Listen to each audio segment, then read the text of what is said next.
Shalom, nous allons étudier le Daf Yudaled dans Masechet Makot. Nous reprenons la dernière ligne du Daf Yud Gimel Amud Bet.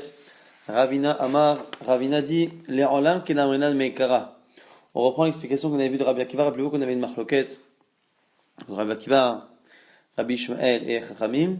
Est-ce que lorsqu'il y avait Malkout, lorsqu'il y avait, Karet, lorsqu'il y avait un interdit de la Torah qui était Karet, donc de retranchement du peuple, est-ce que on appliquait en même temps la peine de Malkout des coups qu'on doit recevoir lorsque on transgresse un interdit de la Torah ou pas? On dit qu'il a un mekara, chez Masuk Tshuva, Beidin Shelma la Mochalim Lahen, May Amart. Alors, c'est comme ce qu'on a dit au départ, c'est-à-dire que vraiment Rabbi Akiva pense que même s'il a karet, on applique Malkout, parce que s'il a fait Tshuva, eh bien il serait pardonné de Malkout, de karet, donc il faut qu'il ait Malkout. Donc on va dire May Amart. Est-ce que tu m'avais dit, mais attends, mais il n'a pas fait de Tshuva.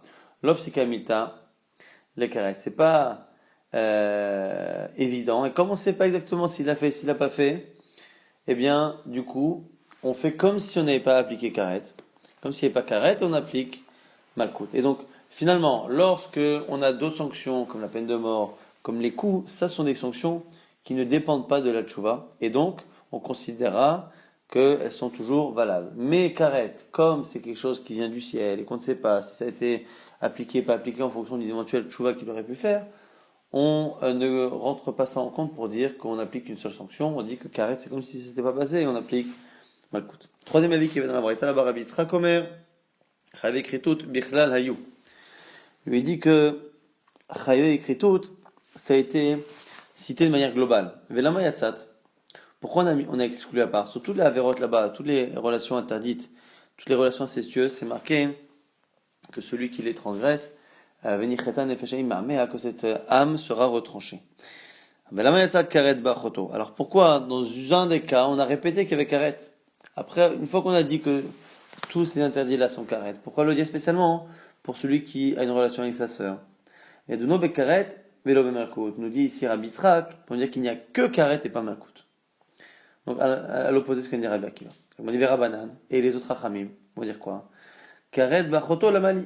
Selon eux. Pourquoi on va répéter karet, la peine de retranchement, dans le cas de la relation avec la sœur, alors que selon eux, ça ne vient pas exclure malkout? Agma dit lechalek, pour séparer les sanctions. Ked Rabbi Yochanan, comme a dit Rabbi Yochanan. Amar Rabbi Yochanan, she'im asa'an kulam ba'ilem achat, celui qui fait toute sa vérote là qu'on a citée et qui les fait pendant un moment d'oubli, parce que là ici on va l'apporter un korban, on apporte un korban lorsqu'on fait béshogeg, par inadvertance, celui qui oublierait que c'est interdit et qui pendant cet oubli aurait plusieurs de ces relations là, on ne dira pas qu'il apporte un seul korban parce que c'est un seul oubli, on le fera en fonction du nombre d'interdits, et c'est pour ça qu'on a répété pour achoto, savoir que tous ces interdits là c'est karet, mais chacun en particulier c'est karet et c'est korban. Les Rabbi Yitzhak, les Chalek Menalé. Alors Rabbi Yitzhak qui utilise Achoto pour ce qu'il a dit. Comment il va apprendre cette halakha maintenant qu'on vient d'apprendre nous d'Achoto? Il l'apprend de Ve'elisha Beninet Tumata. Du verset qui dit, et une femme, lorsqu'elle est dans son impureté de Nida, tu ne t'approcheras pas. Les Chayav Kolisha Veisha. Là-bas, ça donne l'impression qu'on sépare chaque femme à part et ça fait à chaque fois une sanction supplémentaire. On m'a dit Verabanan, alors pourquoi Khamim ne l'ont pas appris de ce verset-là? On m'a dit Nachenami, tu as raison, ils l'apprennent de là-bas. Alors, Vela Karet d'Achoto la Mali, on revient à la question de départ. Le Karet d'Achoto, d'où ils l'apprennent alors? La Mali. Pour avoir répété Karet dans Achoto, selon Rabbi Yitzhak, c'est pour apprendre effectivement qu'il n'y a pas Malkout, mais selon ceux qui disent qu'il y a Malkout, pourquoi avoir répété? On m'a dit Lechayva al Achoto, Ve'alachot Aviv, Ve'alachot Imo. On m'a dit c'est pour dire qu'il est Chayav de 3 Chataot différentes lorsqu'il a une relation avec une femme qui est d'abord sa sœur maternelle, l'autre sa sœur paternelle et l'autre sur la sœur la sœur de son père, sœur de sa mère et sa sœur. Donc on m'a dit pshita, c'est évident. Arrêt goufin mechulakin, barishon mechulakin. Donc on m'a dit mais si il a une relation avec 3 femmes différentes, 2 de ses tantes et sa sœur, évidemment qu'il est chayav 3 fois. Elle m'a dit non, tu as mal compris. Et là, les chayivo, al achoto, chez achot aviv, chez achot imo. Non, c'est pour celui qui aurait une relation avec une femme qui sera en même temps sa sœur, en même temps sa tante du côté de sa mère, et du côté de son père. Donc c'est à l'origine, comme dit la Gemara ici, hein, Mashkachatla, on ne trouve cela que Beresha'a Baresha'a, que chez un Racha, fils de Racha. C'est un homme qui aurait une relation avec sa propre mère et qui aurait enfanté deux filles, et une de ces filles a un fils. Ce fils-là, il se retrouve à avoir ses sœurs qui sont, il a une sœur qui est en même temps sa sœur à lui, en même temps la sœur de sa mère, en même temps la sœur de son père. Alors c'est ça qu'on vient nous apprendre de Achoto là-bas pour nous dire qu'il est chayav 3 fois. La Gemara dit Rabbi Yitzhak Hamenale, et Rabbi Yitzhak d'où il apprend? La Gemara dit Nafkale Mikal Vachomer. Il apprend par un Kal Vachomer. Pourquoi? Détaillé c'est une braïda qui dit Amar Rabbi Akiva dit Shatir Rabban Gamliel et Rabbi Yoshua Ba'itlis Shel Aimaoum. J'ai posé la question à Rabbi Yoshua et Rabban Gamliel dans le marché là-bas à la viande qui avait à Aimaoum. Shalchou Likach Behema Limishte. Ils sont partis là-bas pour acheter une viande pour le mariage chez le Beno, chez Rabban Gamliel, du fils de Rabban Gamliel. Et on lui a demandé la question, j'aurais posé la question, Abba l'achoto chez Achot Aviv, chez Achotimo Mao. Ce qui est une relation avec une femme qui est à la fois sa sœur, la sœur de son père et la sœur de sa mère. Inochev el kulan, el achat, ou chayav akol achat. Est-ce qu'il est chayav sur une seule, un seul issour ou sur les trois? On lui a dit, Zola Shaman, on ne connaît pas. Aval Shamanu, mais tout ce qu'on sait, c'est qu'Abba al-Chamesh, Nashim Nidod, Ve'alem Achat, celui qui a une relation avec 5 femmes différentes, mais qui sont les 5 Nida, il est chayav khatat sur chacune. Mais il y a une devarim, mikal vachomer, et on pourrait faire un kal vachomer. Umanina, chez Ishem Echad, chayav kol achad echad. Si déjà, les 5 femmes dont on parle, c'est le même interdit. Kat, chez Shosha Shemot, le kol sheken, ici, où il y a 3 interdits différents, sa sœur, sa tante, la sœur de son père et la sœur de sa mère. Kol sheken. Mais la Gemara nous dit que les autres ne seront pas d'accord. Pourquoi? Veida kal vachomer, prichahu. C'est un kal vachomer qu'on peut objecter en disant, tu ne peux pas comparer. Là-bas, non, Nida, pourquoi, quand il touche à 5 femmes Nida, il est chayav 5 fois? Parce que là-bas, ce sont 5 personnes différentes. 5 relations avec 5 personnes différentes. Mais là, ici, même s'il y a 3 interdits, ces 3 interdits se font simultanément avec la même personne. Ah, que répondra Rav Yitzhak? C'est tellement fort cette objection. Comment il peut ne pas être objecté? Et là, Nafkale, mais Achoto de Sefa. Donc, maintenant, il apprend de Achoto qu'il y a à la fin de la paracha. Ah, et les autres, Veidar, Achoto de Seifa la Mali. À quoi ça sert Achoto de Seifa? Il m'a dit de Chayvo al Achoto, Bataviv ou Batimo. Pour être Mechayev, celui qui a une relation avec une femme qui est à la fois la sœur du côté de son père et à la fois la sœur du côté de sa mère, c'est-à-dire qu'ils ont les deux mêmes parents. Il m'a dit Veidar. Rabbi Yitzhak me dira quoi? Il va être Magama Onesh Mazara. Peut-être qu'il apprend le Onesh de la Hazara, c'est-à-dire qu'il apprend du verset qui dit que la personne qui aura une relation avec cette sœur-là sera chayav. De là, il apprend le issour, même si en général, on a tendance à dire qu'il faut un verset pour la sanction, un verset pour l'interdiction. Lui se contentera d'un des deux. Veibei tema, si tu veux dire, nafkale ma'achoto derecha, il apprend du mot achoto qui est en trop au début de la paracha. Alors, il va dire, s'il est en trop, que feront les autres avec? Veidar. Alors, il va aller, les chalek karet, l'imfatem ou sach. C'est pour faire une distinction, alors non plus dans les sourim de relations incestueuses, mais dans autre chose. Dans celui qui fabrique Shemen HaMishra, on avait cité dans la Mishnah, partie des choses qui sont faites pour le Beit HaMikdash, c'est qu'on n'a pas le droit de faire, donc la Ketoret, les encens.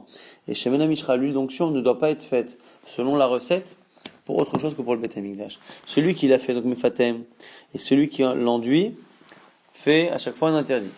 Et, selon lui, ici, le fait de dire Achoto, sa sœur, comme ça ne vient pas nous apprendre une séparation dans les interdits des relations, parce qu'on le sait déjà, alors à ce moment on l'apprend pour une autre halakha qui n'a rien à voir, qui est celui qui fait Shemen HaMishra. Ah, Veidach, et les autres diront quoi? Veidach, ça va que Rabbi Elazar, il pense comme Rabbi Elazar. Au nom de Rabbi Oshaya, d'Amar Bezar, Amar Rabbi Oshaya, comme Shata Motse, Shin Lavim ve Karet Echad, Chalokin Hen et Korban, tout endroit où tu trouves 2 interdits, et que les 2 sont karet, et que c'est marqué une seule fois pour les 2, Venicheta, Anefesh, en général, cette expression-là, cette âme-là sera au tranché de son peuple, et que ça concerne plusieurs lavim différents, Chalokim et les Korban, considère que pour les sacrifices, ils seront séparés. Et donc, c'est la raison pour laquelle, lui, il n'a pas besoin de l'apprendre finalement de Achoto. Donc la Gemara nous dit quoi? Ve'i beitema. Et si tu veux, tu peux dire, lo savalek Rabbi Elazar, il pense pas comme Rabbi Elazar, Venafkal, il apprend de Meveish, Ashaishkav et Isha Dava. De l'expression, un homme qui a une relation avec une femme qui est Dava, qui a un écoulement, Veichetush Ne'em Kevramam. Lui de là-bas, il apprend que Mefatem et Sar, c'est deux interdits. La Gemara dit Veidach, alors les autres, Achamim, feront quoi ce verset en trop? Haoui Ba'ele, Irde Rabbi Yochanan, ils apprennent comme Rabbi Yochanan, Amar Rabbi Yochanan, Mishum Rabbi Shimon Bar Yochai, Minaïn Sheneisha, Temea Hachetse, Madve Der Ervata, d'où c'est que les écoulements de sang d'une femme ne peuvent la rendre impure que si ça sort par l'endroit de la Erva, la dignité Shnema, Veisha Sheishka Vetisha Dava, Vegila et Ervata. Donc il y a une relation avec une femme qui est Dava. Et Dava là-bas, là-bas on parle d'un homme qui a une relation avec une femme qui est Dava, donc on voit que le Dava, le Madvé, l'écoulement, vient de l'endroit où il y a la relation, donc de la unité. Donc on a vu ici une marloquette à la base entre Rabbi Yitzhak et de l'autre côté Rabbi Akiva et Rabbi Ishmael. Est-ce que finalement qu'est-ce qu'on apprend du passage qui nous répète que malgré le fait qu'on sache déjà que tous les incestes sont karet, on nous répète pour ceux qui ont la relation avec sa sœur que c'est karet. Selon Rabbi Yitzhak, ça vient nous apprendre qu'en répétant qu'il y a malkout, c'est pour nous dire qu'il n'y a que karet, excusez-moi, et pas malkout, donc on ne donne pas les coups. Les autres ne sont pas d'accord, donc ils apprennent finalement autre chose, et on se retrouve à avoir à chaque fois les enseignements que chacun va apprendre dans notre verset, donc c'est une sorte de jeu de chaises musical entre Rabbi Yitzhak et le côté Rabbi Akiva et Chachamim. Rabbi Ishmael. Tamé she'achal et kodesh. On a dit dans la Mishnah, celui qui est tamé, qui est impur et qui mange le kodesh, et celui qui va au Beit Hamikdash quand il est tamé. La Gemara dit bishlama ba'al Hamikdash la tamé. La seconde halakha, celui qui va au Beit Hamikdash alors qu'il est tamé, on a un verset pour nous dire que c'est interdit et un verset pour nous dire la sanction. Ronesh, la sanction, c'est marqué Urtiv, Gamazara et Lazara aussi, l'interdit marqué. Onesh, d'où la punition est marquée d'Irtiv, et Mishkan Hashem Timé. Si la personne a profané, a impurifié la résidence d'Hachem, Venicheta Nefeshim Israël, et cette âme-là sera retranchée. Donc ça c'est la sanction. Hazara l'interdit à la base, et Loïtameu et Mahanehem, et ils n'impurifieront pas leur camp. Et là, Tamé Shachal est à Kodesh, mais la première halakha la Mishnah. Celui qui est impur et qui mange quelque chose qui est Kodesh. Mishlama, on est shktiv, la punition c'est marqué. Et toute personne qui mangera de la viande, des shelamim, des korbanot, à Hachem, alors qu'il est impur, venicheta, il sera exclu. Et là, Zara Minaïn, mais d'où on sait que c'est interdit, parce qu'il faut toujours encore une fois inverser, pour la sanction inversée pour l'interdire. Resh Lakish propose, on met Bechol Kodesh Otiga, et il ne touchera pas au sujet ici de la femme qui est impure, parce qu'elle a accouché, on dit qu'elle ne touchera à rien de Kodesh. Donc c'est peut-être une allusion à dire que tous les Tmeim ne peuvent pas toucher ou consommer du Kodesh. Rabbi Yochanan Omer, Tane Bardella enseignait, nous dit Rabbi Yochanan, Atia Tumato Tumato. Il apprend une Xera Shava du mot Tumato, son impureté, qui est marquée à la fois dans celui qui mange en état d'impureté et à la fois celui qui vient au Beth Amikdash. Et lui, on a vu effectivement qu'on avait le Lav et la Zara. Chtivacha, Betumato ala venicheta, c'est marqué d'un côté pour celui justement qui est tamé, qui est impur. Tumato ala, il a son impureté sur lui et il sera retranché. C'est marqué pour celui qui va au Beth Amikdash. Tamé yirot tumato, il sera impur, sa touma est encore sur lui. Mal alan onesh ve'azara. Kan onesh ve'azara, de la même manière que là-bas, dans celui qui va au Beth Amikdash, il y a une punition et une prévention. Pareil, on va dire ici, pour celui qui mange en état d'impureté. Rabbi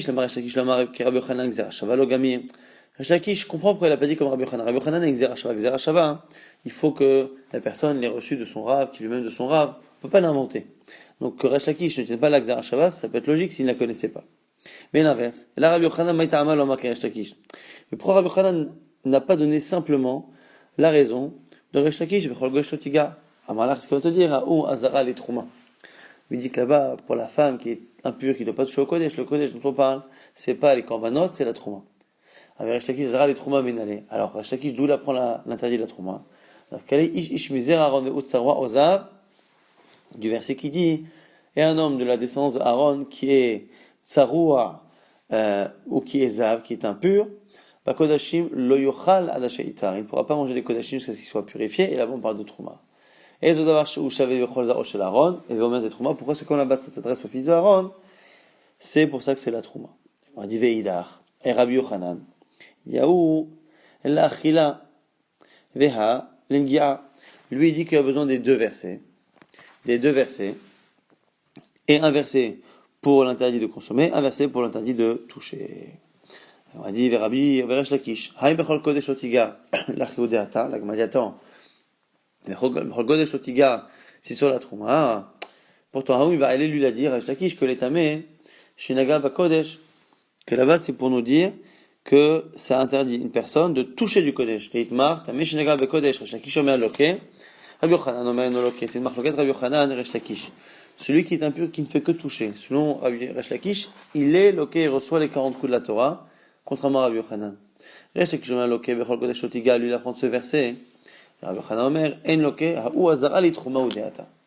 Donc on a ici, un vrai problème ici pour Resh Lakish, c'est que, autant Rabbi Yochanan, on a vu que, on avait, deux versets pour la trouma, Bechol Kodesh Otiga, Ish Mizera Aaron, Ve'usarwa Ozav, Kodashim Lo Yochal. Dans les deux cas, on parle à chaque fois de la trouma, un pour interdire de toucher, l'autre pour interdire. Donc comment Resh Lakish peut apprendre plusieurs choses? L'Agma nous dit, Tamesh Naga Ba Kodesh, le fait qu'il soit tamé, qu'il a touché au Kodesh, on l'apprend Midavkira Hamana Bishon Negi'a. On l'apprend du verbe utilisé par la Torah, Negi'a, c'est marqué Bechol Kodesh Otiga, il ne touchera pas. Ou elle ne touchera pas. Azara leochel, dont on sait que ça concerne également celui qui mange, it couche kodesh, la migdash, un ekesh qu'on fait entre ça et le migdash, puisqu'on voit que dans les deux cas, on parle de quelque chose qui est chayav karet, qu'on verra dans quelques lignes à la fin du daf, et ça veut dire que ça parle aussi de quelque chose qui est chayav karet. Or, on sait que toucher, c'est pas chayav karet, donc forcément, c'est l'interdit de manger. L'agma s'étonne encore, parce que Resh Lakish apprend encore autre chose de ce verset. Et tu veux me dire que c'est vraiment ça qu'on apprend là? Oui, il en a besoin, Resh Lakish, et Tamé Shachal Basar Kodesh. Pour apprendre l'interdit pour un impur de manger de la viande Kodesh avant d'avoir projeté le sang de l'animal. Dites-moi, car c'est pas rapporté. Tamé Shachal Basar Kodesh, un impur qui a mangé de la viande de Kodesh avant d'avoir projeté le sang, Resh Lakish Omer, loqué. C'est à Sominatora, il est loqué. Rabbi Yochanan Omer, il est loqué. Resh Lakish Omer, loqué, Bechol Kodesh Otiga. Resh Lakish apprend encore une fois du verset. Bechol Kodesh Otiga. Il ne touchera pas tout ce qui est Kodesh. Alors combien de choses on peut apprendre de là-bas? On dit Loshna Livnizrika, Loshna Lachazrika. Selon lui, ce verset nous montre qu'il n'y a pas de différence entre avant et après la Zrika. Rabbi Yochanan Omer, Eino Loké. Il n'est pas loqué parce que Rabbi Yochanan est tamé, il dit Midama Kra Tumato, Echektiv Tumato Lachazrika, ou Dirtiv. Parce que nous on apprend une Zerachava de Tumato, qui est marqué dans ce verset, qui est marqué dans le fait de venir au Mikdash. Et donc, du coup, de la même manière que là-bas, c'est après la Zrika, là aussi, le problème se posera qu'après la Zrika. Et donc, la Gemara, encore une fois, la question, combien de choses peut apprendre Resh Lakish du même verset? La Gemara dit ça, c'est pas un problème. Ha'i bechol kodesh, nafka. Lui, il apprend ça du début de la phrase. Bechol kodesh, donc de tout ce qui est impur, il ne s'approchera pas. De tout. Bechol kodesh, c'est là-bas qu'il apprend l'interdit qui est même avant Zrikat Damim pour Resh Lakish. Et la Gemara nous rapporte au passage une braïta qui confirme ce que dit Rabbi Resh Lakish, Tanya Kabaté de Resh Lakish, une braïta qui confirme ce qu'il dit, qui explique un peu sa lecture. Bechol kodesh lotiga, elle ne touchera rien ce qui est kodesh. Azara leochel atomer, azara leochel o eno ila lazara lenogia. Est-ce que ça ne parle que de celui qui touche ou de même celui qui mange? La Gemara dit Tamul lomar, bechol kodesh lotiga ve'el migdash lotavo, c'est marqué là-bas. Elle ne touchera pas au migdash, elle n'ira pas non plus au migdash. Elle ne touchera pas, elle n'ira pas. Pourquoi on compare les deux? Makish Kodesh, le Migdash, c'est le fameux Ekesh. On associe les deux. Ma Migdash davar shesh bo nitat shema, afkol davar shesh bo nitat shema. On parle de deux choses qui ont la même sanction, c'est-à-dire la neshama qui est retirée, c'est-à-dire qu'arrête le retranchement. Et ça nous montre bien que ce verset parle du fait de manger, et non pas le fait de toucher, qui n'est pas chayav karet. Si c'était que le problème de toucher, mais est-ce que c'est karet? Et là, c'est comme ça que l'on conclut cette marloquette Rabbi Yochanan, Resh Lakish.